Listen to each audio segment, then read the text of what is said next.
and welcome back to Sea Red UK, where quite simply, Chicago Bulls sing. This podcast is part of the Fans First Sports Network, so wherever you're listening, rate, review, subscribe, helps us out, and ensures you don't miss another episode. And if you're watching on YouTube, make sure you hit the bell, give us the thumbs up, and why not leave some comments down below. I'm Matt, and as usual, joined by Neill. How are we doing, Neill? I'm good, thank you very much. Always look forward to these episodes when we have something special to bring. Yeah, it's quite a late recording for us. That's because we've got a guest on, and we're doing what we normally do, our little intro, and then we'll throw it to the interview content, however you want to word it. And on tonight's one, we are joined by Haize of Chicago Bulls Central, Locked On Bulls, and everywhere else that he mentions. Just basically had Central on the end of it, and you'll find him. So, before we do, latest news. There's not a lot. No. I think on the last episode we spoke about the Dame not coming to Bulls. Mm-hmm. We do kind of go into it a little bit in this chat with Haize. You know, basically, I just think that people are using Bulls to get a bit of clout behind the stories. Obviously, one bit of news that did come out was apparently Bulls were going to look to get Tyler Hero. I think that come out pretty much after we finished recording, didn't it, last week? Yeah. Now, I'm not a fan of him. I don't see how he fits this Bulls team.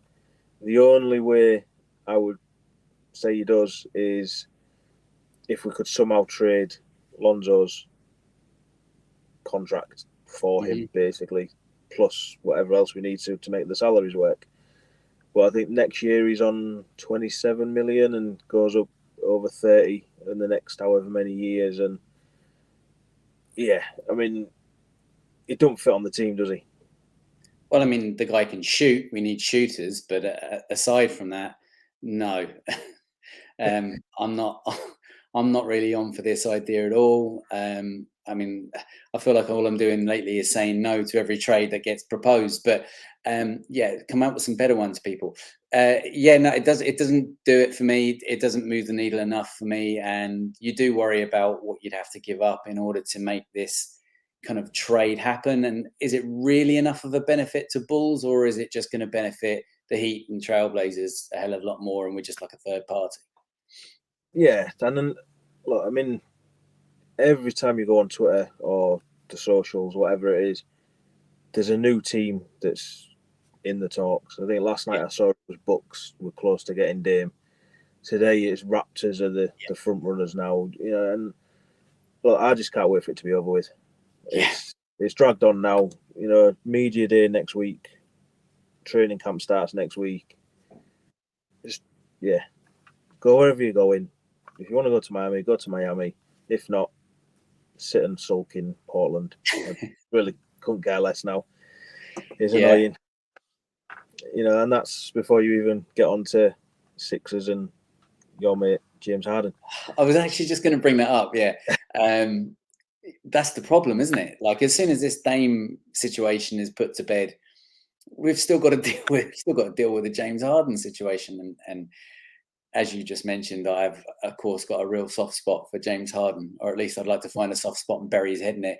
But apart from that, we're going to have to bear that as well. So the sooner all this stuff around the league is put to bed, and the sooner we can just start focusing on the season coming up, which is getting very close.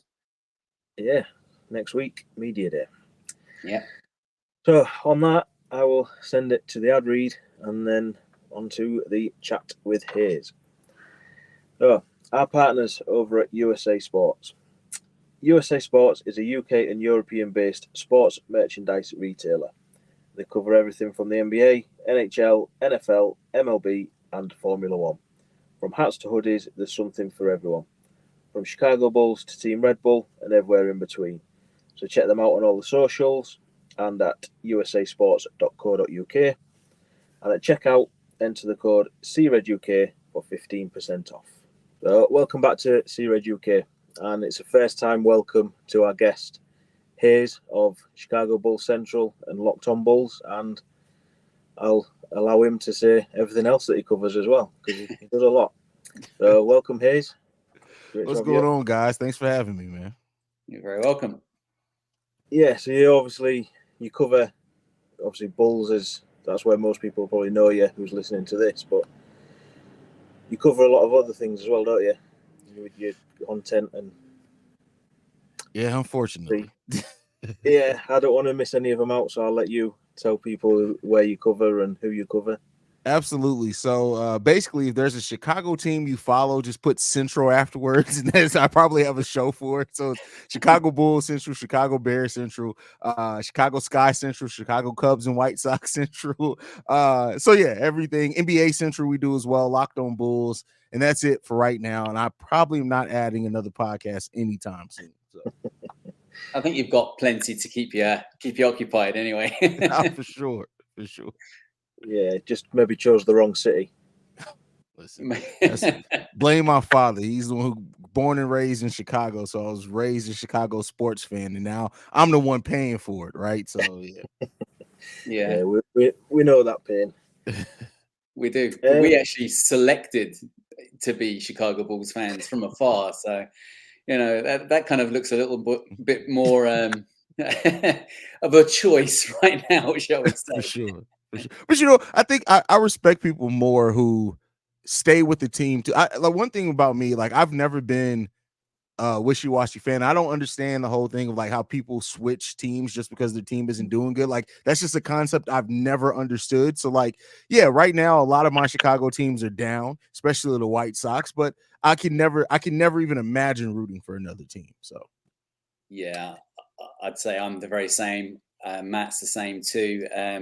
If you can't support your team, this is the way I look at it, is if you can't support your team in the bad times, you don't get to fully appreciate the good times when the good times do roll around. Exactly.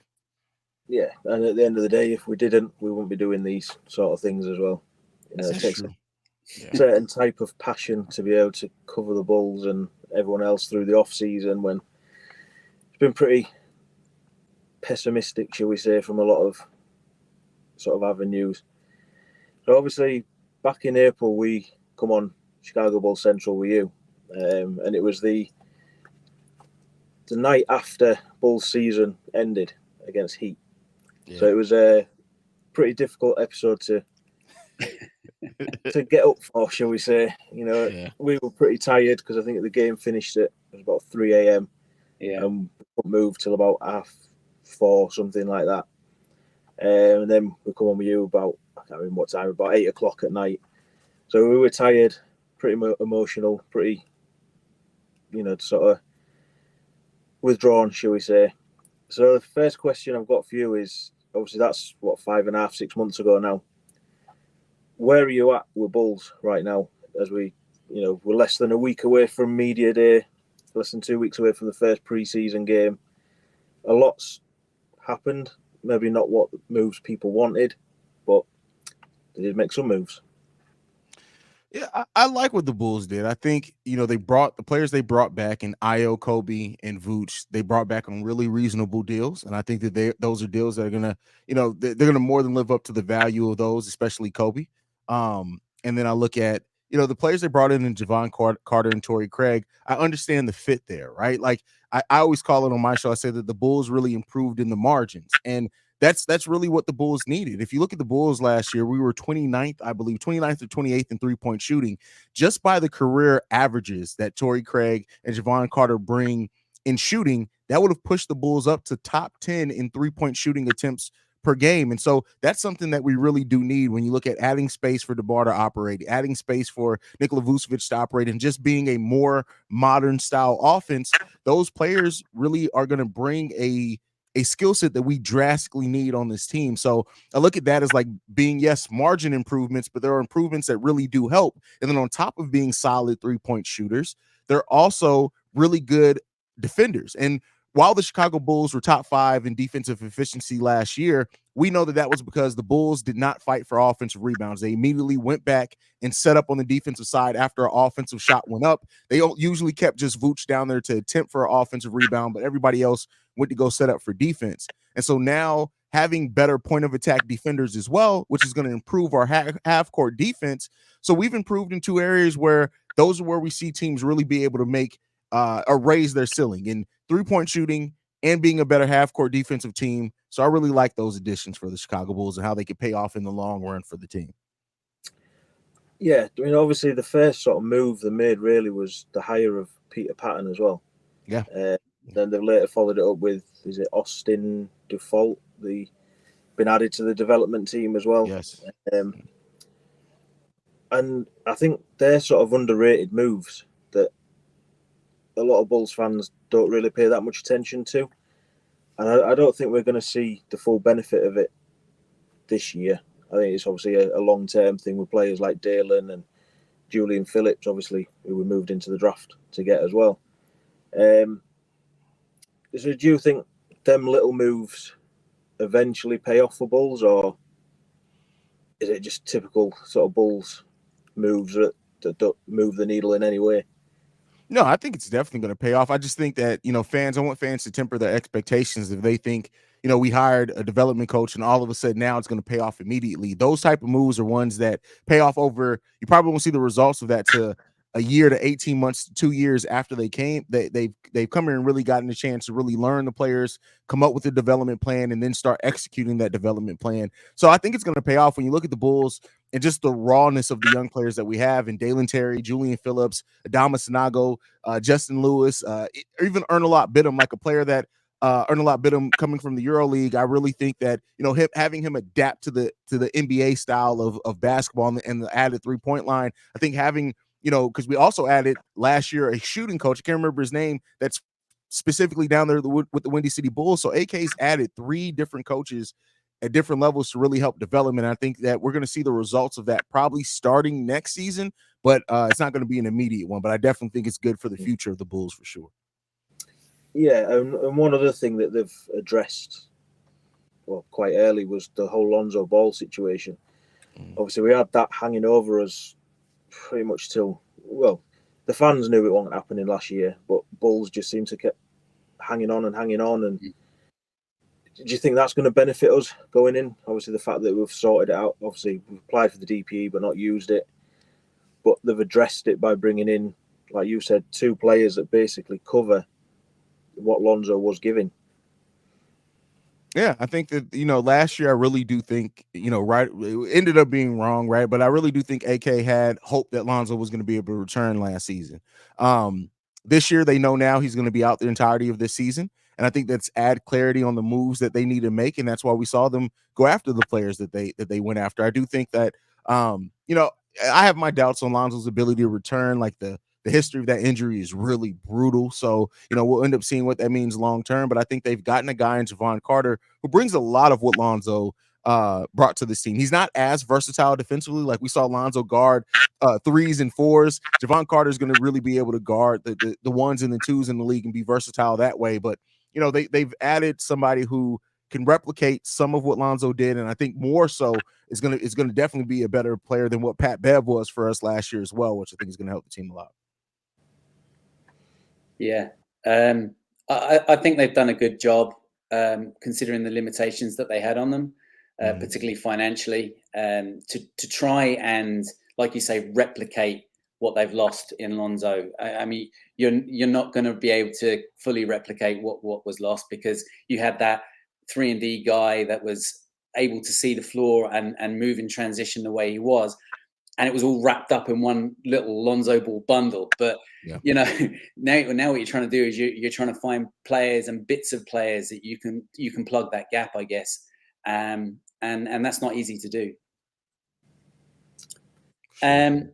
Do you think that certain players going into this season can make the moves that are needed, as in DeMar to be that little bit more passive in order to allow the players around him to become more involved in the offense? Zach finally stepping up to become that 1A player, and the likes of P. Will asserting himself at the 4, etc. as well. I hope so. Like I mean, I have my doubts. Don't get me wrong, but I think overall, the young players on this team, and P. Will is definitely the one that we got to look at the most. Like I feel like they need to understand how to go about impacting the game without necessarily getting a lot of touches on the offensive side of the ball. And I think that's where a player like Torrey Craig can help Patrick Williams, right? And bring him along, because Torrey Craig's been a player that he's been a role player his whole career. He's always been on, and him and Javon Carter, they've always been on players with other really ball dominant stars. So I think that, hopefully if they take Patrick Williams under their wing, they can teach him and the other players on what they need to do to impact the game. Dalen Terry is another one as well. Like, yeah, he doesn't have a shot consistently at all, but like what Dalen Terry is able to bring in defense and causing turnovers and getting out. He's a really good passer in transition. Half court passing, he makes some mistakes right now, but like those are things that I want to see those players definitely increase and do a lot better as well. Yeah, just on like players like Dalen, obviously a lot of people are saying that he's not going to make it in the league in the league because he hasn't got that shot. Mm. But do you find that he's the sort of player that can find his position on the team without that shot? Like you say, with his defense, with his passing and stuff like that.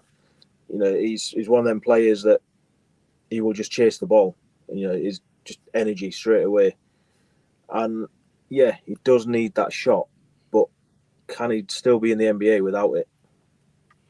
I think so. I mean, we've seen players that don't have the best shots, right, being able, and I think it's way too early to say that he's just never going to be able to find a shot. I mean, we saw it in the last summer league game. Like, he's made improvements on the shot, and I think give him a couple of years. He's still a really young kid. There's going to be people coming in the NBA that are younger than him for at least the next 2, maybe even 3 drafts. So it's way too early to say what he can and can't ultimately be. But I do think that he has skills that we've seen teams be able to take advantage of. The causing turnovers, the defense, the getting out in transition, the energy. These are all things and ways that you can impact the game. He needs to be a little bit more controlled at times. And I think we saw last year too, he didn't always grasp what the offensive concepts were. So that basketball IQ needs to be raised some too. But I think Dalen Terry is a player that can make it. It's just going to take time. And I think, right now, patience with players is something that a lot of Bulls fans don't have. So yeah, I mean, with Dalen, he kind of reminds me of a rookie Javonte Green sort of thing,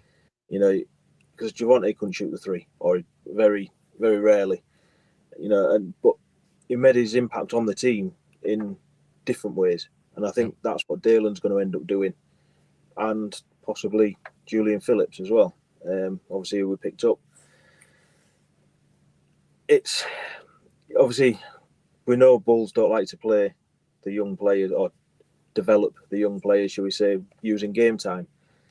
But I can't remember if it was on one of your Bulls Central or you locked on today, where you said about they have to have that game time to be able to develop. Mm-hmm. Do you see that happening this year? I see it happening, but not consistently. I think it's going to be one of those things where Billy Donovan's probably going to go to a player like Dalen or Julian Phillips with certain matchups, right? And how they perform when they need those certain matchups is going to tell the story on how much Billy Donovan trusts them more going forward. Like Julian Phillips, especially, like I really do see him being used similar to the Derrick Jones Jr. role, where, sometimes we didn't see Derrick Jones Jr. for 3 games in a row. And then next thing you know, he'll have 12, 15 minutes for the next 5 games. So I think Julian Phillips is going to get a little bit of that just because he does have some size and some rebounding ability, and we don't have a lot of size on this team. But it's really up to the players to hang their hat on what they do well, do that well when they get called on, even without it being a consistent role. And then at that point, we'll see what it ends up being for them long term. Yeah, I think that's a good point, and hopefully something that Billy allows them to do. And speaking about Billy, we know you have a bit of a love-hate relationship with Billy Donovan and often referring to him as Bubblegum Billy. What does Billy Donovan have to do this season in order to win you over? I just want to see him use the players better. That's really it when it comes to Billy Donovan. Like there's so many things in which we just don't see players use to what their strengths of their skill set is. For example, like Nikola Vucevic, he's not a true post-up player, but post-up and pin downs, he's actually really good. We don't see that happen very often for him, and we don't see Vuce used in like second half of games and in times where he was playing pretty well in first games. He doesn't touch the ball for 5-6 possessions in a row. Those are things that I want to see Billy Donovan fix. Using Zach LaVine more in catch and shoot opportunities. Zach LaVine is elite in catch and shoot. We ran less than 5% of Zach LaVine's shots last year came off catch and shoot opportunity. So those are the things that I want to see Billy Donovan improve on. It's just utilizing what you have better. Do we have a perfect roster? No, we don't. But like, utilize, if you can't use players to what their best skill set is, you're already artificially limiting your cap there because you're not putting them in the right position. So that's something I definitely want to see improve.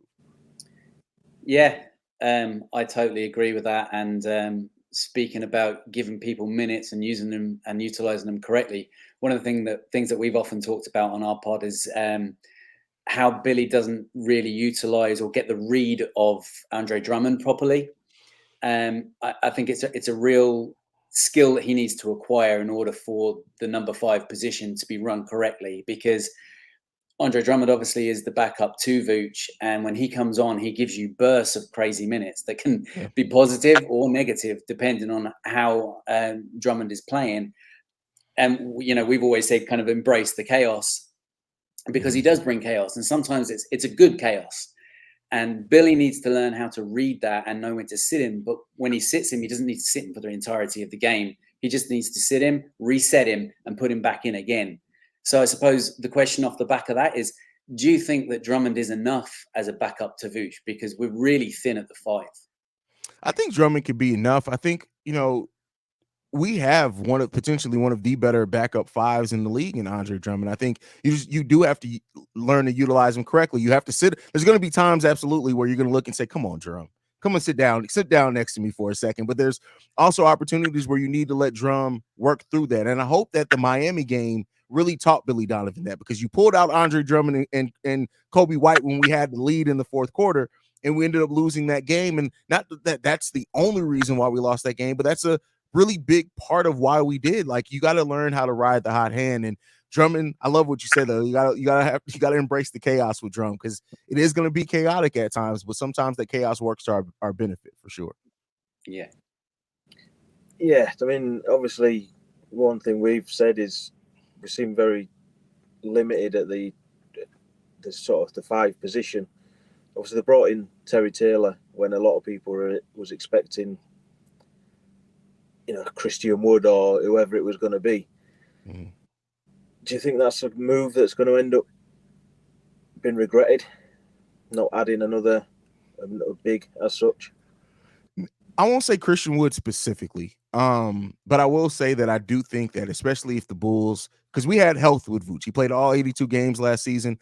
Drum missed a couple of games with injury, and then a couple with this personal thing that he had going on. But as long as both those players stay relatively healthy, I think we'd be okay. My biggest concern is if one of those guys goes down, we have no real way of simulating what they bring. Like, if Vooch goes down, we have nobody that can bring what Vooch brings offensively or passing wise or basketball IQ wise, right? Drum can step in. He can be a really good rebounder, weak side defender for you. But he doesn't bring the passing acumen. He doesn't bring the basketball IQ. He doesn't bring even the mid-range shooting. If Drum goes down, we have nobody on the bench that brings the size Drummond does. Like, Terry Taylor's a really good rebounder for his size, but the key word is for his size. I think he's 6'6". So like, there's definitely some concern there. And so, I was hopeful that, I know Carlik Jones won the G League MVP. I really don't have much hope for him on the NBA level. And I was kind of hoping the Bulls would look to maybe move him and bring in some size, right? And they still may look to do that. I think his deal's only partially guaranteed. They can waive that at any time and kind of, not have to pay the rest of that contract, I think up until like December something. So they could still look to do that if they see that they do need size or something happens. But otherwise, I'm really worried about how thin we are at that center position. But if we got the health we have last season, we'll be okay. Actually, Matt has a theory off the back of that Carlik Jones comment there. Uh-oh. Yeah, I mean, we appreciate what Carlik's done. The G League MVP, the way he played in the FIBA World Cup and everything like that. But we just don't think he's right for Bulls. And my theory is if you go on the Bulls app, Javonte Green's still listed as being on the roster, which has been updated because you've got Heidegger, Quentin Jackson, Henry Drell have all been added to it. So like you said, his deal's only guaranteed or partially guaranteed, and I kind of think that Javonte's injury is worse than we were first told about, which is why he's not been seen in doing any workouts, pro runs, anything like that. But he's obviously still around the team, and it just kind of feels to me like they're waiting to see how he does with his fitness and stuff like that. Maybe waive Karlik and then bring in Javonte at some point. And I think you mentioned on Locked On that he was at that baseball game what they had last week. So he's around the team. He was at the Denard Bros pro runs and stuff like that as well. So he's still in Chicago, which he's not contracted to him officially. So to me that's just an option, depending on his fitness and his health. I agree. Like Javonte's been, the team was at an arcade. He was there. Like he's been at every basically team event that they've had this summer, and he's not on the roster. And like Javonte is one of those players that, like, having him on the back end of your bench, you can't do much better than that, right? Like, because he brings everything. He's going to play any position that you need him to play. He's going to bring energy. I definitely think that it's the injury. I do think that it was worse than what we've been told. He had a similar surgery to what Lonzo Ball's first surgery was, not the second one, the first one. So, it could be an extended period of time where he has recovery, but he could have a wink week deal with the Bulls that say, hey, as soon as you're healthy, we're bringing you back on. And I wouldn't be mad at that at all. Yeah. And it's going to be a lot cheaper than what it would have been originally as well. Yeah. I'd have thought. Yeah. But like you say, he's a great utility player. He can slot in anywhere. And, he gives you 5 players for the price of 1, right? 5 Javontes out there. So let's talk theoretically for a second, right? So if the Bulls come out hot, what tweaks do you think could push the team further up the table? I would have to say operating more inside out with Vooch. Vooch is one of the best basketball IQ players that we have. He's one of the smartest passers that we have. And if somebody's open, he's going to find them and get them the ball more likely than not. So I would say do that, because I think Zach LaVine, really good off ball. That means you can run him on more catch and shoot opportunities. Javon Carter knows how to get to his spot without the ball as well. Really, the only player on our roster that isn't really good without having the ball in the hands is DeMar. And I think DeMar is a smart enough player as well to where he can adapt. Now, you're still going to have to run some half-court sets with him having the ball in his hands. That's just a byproduct of having DeMar. You don't want DeMar on your team if you're not going to put the ball in your hands. But I think offensively, if the Bulls can do that, right, if they can operate more with Vooch operating kind of as Jokic light in a way, I think that can really work, especially like if on times where Kobe's out there with Vooch. I think that works a lot there as well. So that's one of the offensive scheme things I would like to see the Bulls change a lot. And then also I would like to see the Bulls use more, now that they have a lot of versatile defenders. When you look at, we got Caruso, we got Javon, we got Patrick Williams, right? We got Drum out there who can do some things with switching. I would like to see the Bulls be able to use their length more to their advantage when they have it out there. They're not always going to have it, but I would like to see that. We don't switch a lot. And when we do, we only switch on pick and rolls. And by that point in time, we get caught behind the pick and roll. So I would like to see kind of more of that switchability out there on the perimeter, because I think we now have the players in the roster to do so. And I didn't even mention Ayo Dosunmu. If he does crack the rotation, he's another player that can guard 2 or 3 positions. So I like to see that a little bit more on the defensive side as well. Yeah, and so flipping it then, if the Bulls come out cold, what changes do you think need to happen first? Fire Billy Donovan. I knew that was coming. Listen, I'm always going to say that. It really depends. I think if we come out, let's say Javon Carter is the starting point guard, and we come out cold, I would like to see then Kobe get a shot, because Kobe grew a lot in as far as his decision making, his point guardsmanship, things like that. But I think at some point, if we start off the season really cold, and as we get closer to the deadline, if we make it November, December, and we're still kind of just a middling team, I think at that point, AK has to look to make a move. And I say the reason why I say this, because you do have that disabled player exception to where you can absorb a lot of salary into that. You still got to send out some salary so we don't go into the luxury tax, because we're still a Jerry Reinsdorf on. But I like to see AK get creative in trying to change up the mix of this roster if we start off cold again. Yeah. I think you're not far wrong there. I think if it does come out and it's not working, the system is looking like it's not going to take off, it's not going to work out. Changes need to be made sooner rather than later. I mean, the big fear, of course, is that they sit on it and continue along this line of continuity, pardon my language, and they keep trying to make it work. I mean, it gets to a point where you have to realize that a square peg isn't going to go into a round hole, and they need to start making some changes. Yeah, 100% agree with you there. Yeah, well, Vooch has kind of come out and said, Annie, it's like I think it was on Bulls Talk today, they kind of coined the phrase last dance again. Yeah. And it does kind of feel like that. And I guess for it to be over, obviously we've got DeMar's contract coming to an end. But the piece that constantly gets talked about and is constantly talked about at the minute is obviously Zach.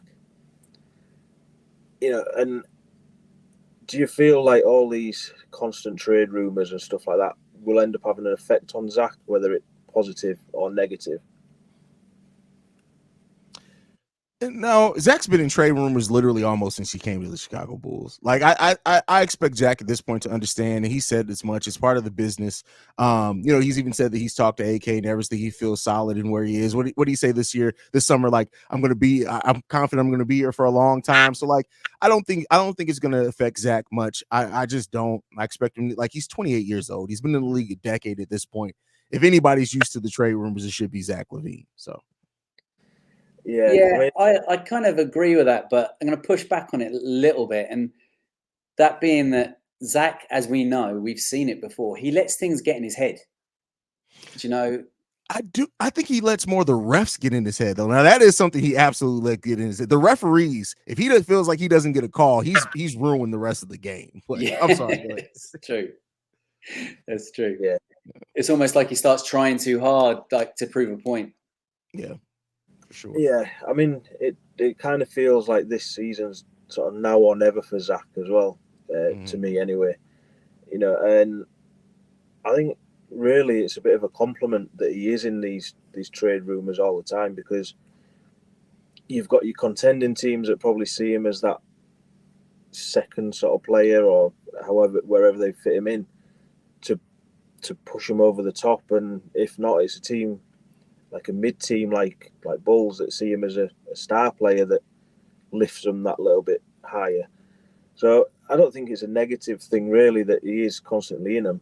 It's just annoying more than anything, cause especially last week, because we're ready for the season now, and then all of a sudden you've got these reporters throwing out these, supposed, they've spoke to execs and stuff like that, like they always say. It just kind of feels like people put Bulls into these trade rumours, these trade talks, for a bit of clout more than anything. Whether there's any truth to it or what, like Jake Fisher's constantly got stuff to say, but I don't think anything's ever come true what he's actually saying. I mean, for us over here, we probably don't read them stories quite as much as maybe you do over there. It's basically we see them when the rumours come out, and you obviously on Twitter and stuff like that. So, do you think that there is any sort of truth when these rumours come out?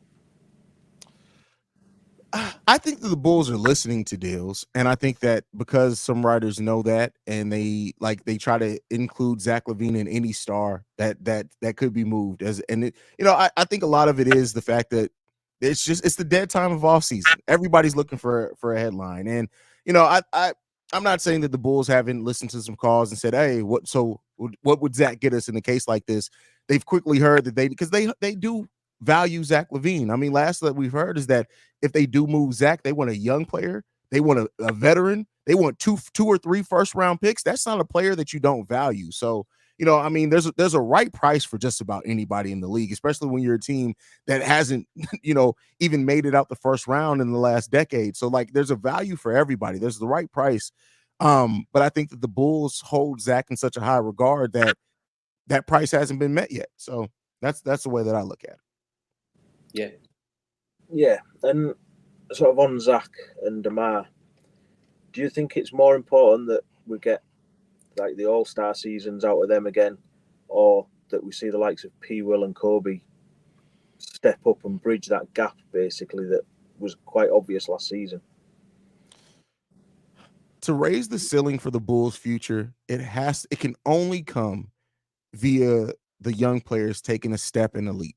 That's it.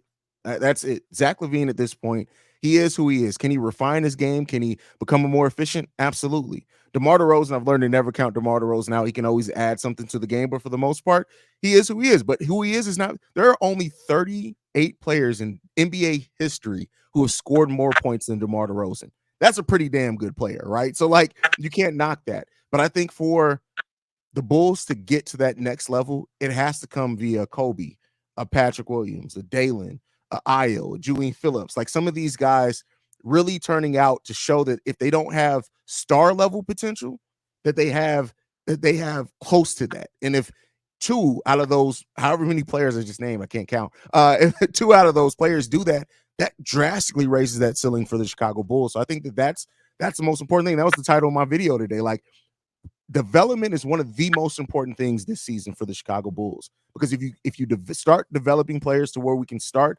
betting on what they're going to be in the future, then you can start figuring out the direction your team needs to go. Right now, the Bulls are still so hard figuring out a direction because we got some good veterans.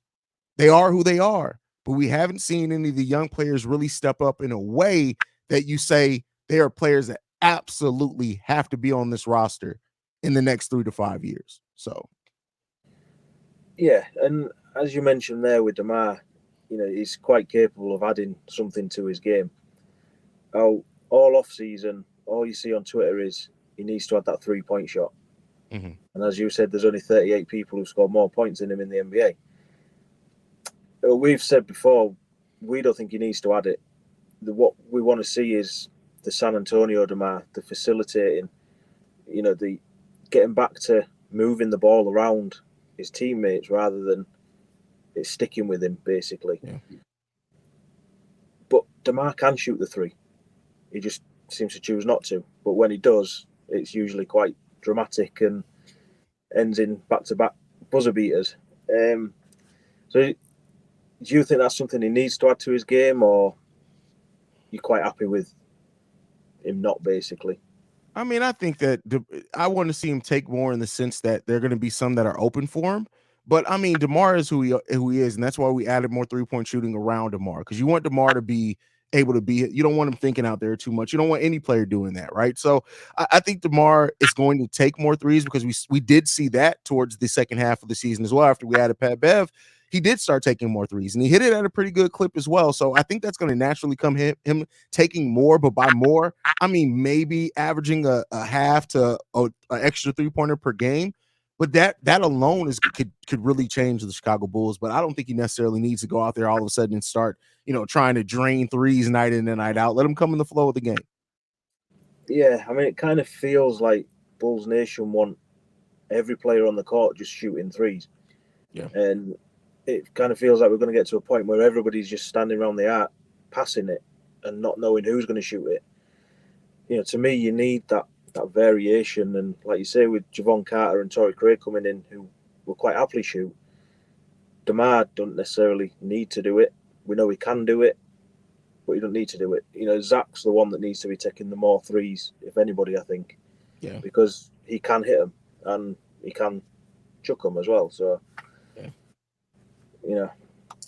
Yeah, I think as well, like off the back of what you're saying there, Matt, with the standing around the outside shooting threes, which, certain teams can do that at times. Passing the ball in and then kicking it back out again to a shooter that will shoot it, is willing to shoot it, and can shoot it is important. But putting the ball in before you kick it back out again makes the defense close in and creates that space. I mean, it's all good and well saying to 3-point shooters to stand outside and shoot 3-point shots all the time. But eventually the defense is going to move out towards them, and then they're going to have to move further back in order to shoot. Everybody's going to start shooting from Steph Curry range in the logo. It's got to get to a point where the ball has to be moved around accurately and effectively, that the ball moves inside, outside, in order to create space for shooters to shoot too. Yeah. And I mean, yeah, I'm not a fan of the 3 point game. It, I find it really boring. You know, it's good when they're spectacular, like buzzer beaters and stuff like that. But I'd much rather watch someone like Zach get into the rim and stuff like that. It's a lot more entertaining. Or Drummond, after he's made a steal and gone the length of the court and Euro stepped and done whatever he's gonna do. But yeah, it's Neill knows my hatred for the 3 point game, and yeah, I get why we need to improve it, but yeah, it's not for me. No, like it or not, unfortunately, it's the way the game is developing, isn't it? Yeah, that's the way it's going. Yeah, so I mean, just to finish off, as you know, if you've listened we've been asking our recent guests for some player predictions moving in. Obviously, we've got Casey Johnson's receipts, Peck and Big Dave's receipts, and obviously now we're going to get yours. Basically, just three player awards that we want to get your opinion on. And the first one is, who do you think will be Bulls MVP this season?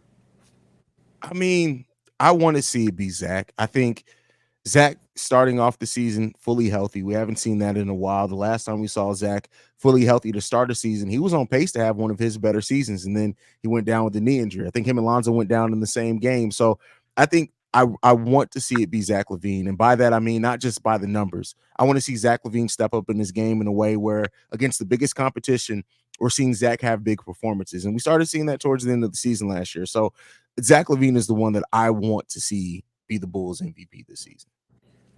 Yeah, that seems to be the general sort of consensus with it. And it's like we've said, you know, we want to see Zach get back to being that all-star, the potentially all-NBA. But to do it, he's got to be a winning player, hasn't he? You know, which means Bulls got to be a winning team. And that's maybe where Zach falls down a little bit. For sure. So the next one, Bulls most improved. I'm gonna go Kobe White, and he definitely could have won it last year. But I think Kobe White, what he showed in his ability to be a playmaker, his basketball IQ, his defense.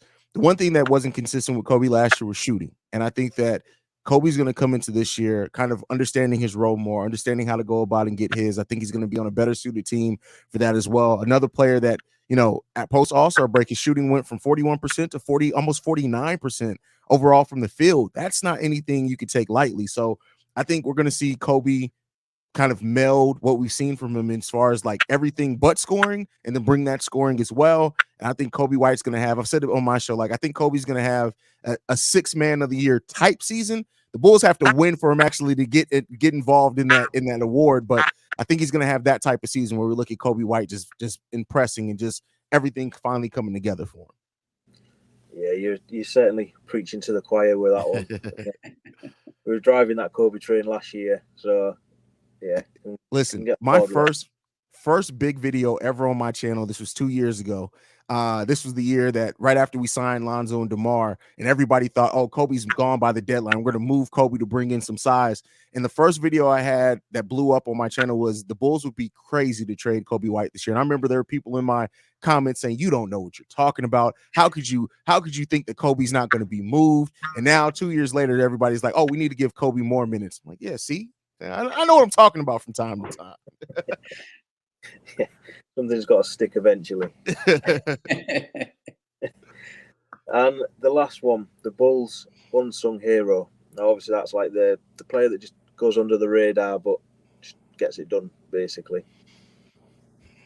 I think I guess, can we say Alex Caruso is under the radar? But I think Alex Caruso, because what he brings to the Bulls is so important. And I really hate to see people that don't understand how Alex Caruso helps the Bulls be a better team, all because they look at the box score and they're like, oh, what he scored 4 points. Like, yeah, but he also probably limited the team from scoring however many points. Like, Alex Caruso is so important to the Bulls getting out in transition, their overall brand of defense, right? The energy. He's always one that makes a big play. He can guard some of the best players in the NBA. Alex Caruso is always going to be an unsung hero for me, because I think that people just, for those that just really kind of look at the end of the game and look at the box score, you will never understand how good Alex Caruso is as a player, because you got to watch the games. And Alex Caruso is just, he's the type of player that I love, because he just finds a way to get it done. There's sometimes where Alex Caruso's guarding players where you're like, there's no way the 6'4" guard should be able to guard Giannis for a possession or whatever, and he gets it done. And so Alex Caruso is my pick for that one for sure. Yeah, and actually going back on something we were talking about earlier on with DT, I think that Alex Caruso is a great player for him to maybe, if he can't get his shot together, to fashion his game on. I agree with that. 100% agree with that. Yeah, so that's me done for the questions. If Neill's got anything else for you. I've nothing else to add. We really appreciate you taking time out of your incredibly busy schedule to come on and chat to us this evening. Anytime, man. Literally anytime. You guys know I've loved you guys and supported you guys for forever. That's never going to stop. If you need me here, I'm here. I'll find a way. I'll find, as long as the kids don't have games going on, I'll find a way to be here. So. Absolutely. Yeah, as Neill says, obviously we fully appreciate it. Everything that you've done previous as well. I guess, well, you probably find you in a load of places, but let the people know. Absolutely. You guys can follow me personally at CEO Haize. That's CEOHAIZE. If you want to check out my YouTube channel, Chicago Bulls Central, Chicago Bears Central. We'll just stick to those. You'll find the other ones from there. So go and support me there. Sounds good. Or just jump onto Twitter, type in Chicago Bulls, and I can guarantee you somewhere in the feed, you're going to see this man's face. Absolutely. Probably. But yeah, like I say, fully appreciate it, and we'll speak to you again at some point. Anytime, guys. Here at C-Red UK, we are raising awareness for Andy's Man Club. Andy's Man Club is a non-profit charity that run peer groups for men all over the UK. These run on a Monday evening, 7 p.m. until 9 p.m. Free to attend, tea and biscuits, and just talk, basically, because men don't talk. That's Andy's Man Club. You can find out the club locations on their website. And remember, it's okay to talk. Yeah, so that was our chat with Haize. Very busy man, as you'll know, follow any of his content. And he likes to talk about Bulls and everyone else. But, obviously appreciate Haize coming on. It was we were scheduled to do it last week, but as he sort of mentioned at the end, his daughter had a baseball game or something that cropped up or got delayed. Yeah, got cancelled the day before and ended up falling onto the day we planned to record. So he had to push it back. Yeah, so obviously we appreciate Haize for being flexible and rearranging and as much as he could fitting into our schedules as well. It is it's 11:30 at night now, so that's how late we're going into these recordings to bring you the content, basically. So yeah, what did you make of the chat with him? Yeah, I mean, we spoke with him before on his pod, and this is the first time we've had him onto our pod having a chat, and it's always enjoyable to talk to somebody who is so knowledgeable and involved in the game, and obviously has the same love and affiliation to the Bulls that we have. So it's always an enjoyable time to talk to anybody that loves the Bulls as much as we do. Yeah. Now, we are planning on another episode this week, just the two of us, as we're trying to round out our predictions. And as we've said at the start, it's media day and training camp next week, so it's starting to get a little bit real. We are trying to set up a couple of other guests, hopefully before the season starts and things get going for real. So as usual, thanks for listening. And obviously, once again, thank you to Haize for joining us. And as usual, I've been Matt. You can find me on Twitter at MattCRedUK, and you can find us on all the socials at CRedUK. And you can find me on Twitter at Neill UK on behalf of us both and the Fans First Sports Network. Thanks once again to everyone for tuning in, whether you are watching or listening. Please do remember to subscribe, rate and review, and give us that thumbs up on YouTube. From Matt and myself, remember it's a Chicago Bulls thing wherever you are in the world. Until next time, see red people. It's time for the percolator. Percolator.